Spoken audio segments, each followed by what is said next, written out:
On Canada's eastern coast, tucked between the provinces of New Brunswick and Nova Scotia, lies the Bay of Fundy, a 270-kilometer-long body of water that's home to one of the strangest daily occurrences on Earth. It has the largest tidal range in the world. While the average difference between high tide and low tide is about 1 meter throughout the world, water levels in parts of this bay rise and fall by 14 meters. Over the course of 6 hours and 13 minutes, the average time between each high and low tide in the bay, tides move more than 160 billion metric tons of water. That's more than the combined flow of all the world's rivers put together. So what exactly is going on here? And is there a way to harness all that energy? We know that the gravitational pull of the moon, and to a lesser extent the sun, is responsible for creating the tides. But the daily phenomenon in the Bay of Fundy results from a perfect confluence of conditions that exaggerates the tide's effects, particularly the bay's size and shape, with a heavy dose of really excellent timing. The Bay of Fundy is essentially a huge earthen basin, and any liquid in the basin will rhythmically slosh back and forth once it's set in motion. It's called sashing. There's a whole word for it. Sometimes oscillation,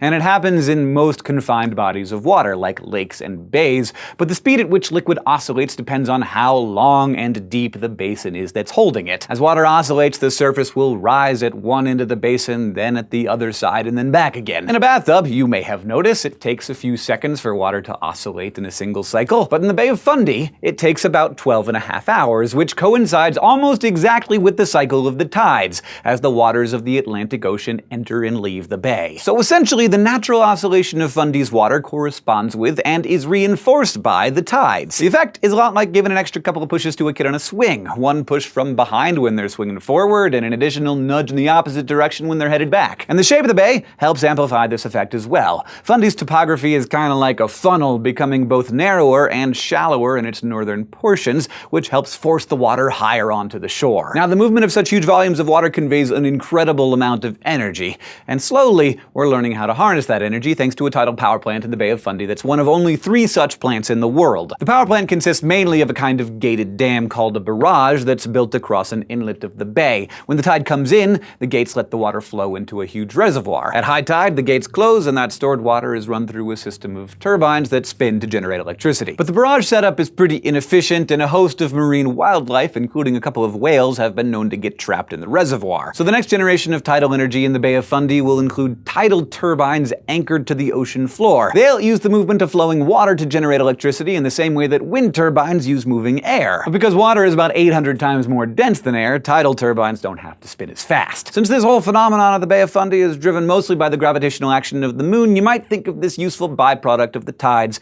as lunar power. In any case, it's just one more way in which the world is uniquely awesome. Thanks for watching this SciShow dose. If you'd like to help us keep exploring the world, go to subbable.com/SciShow to find out how you can become a supporter. And if you want to keep getting smarter with us, don't forget to go to youtube.com/SciShow and subscribe.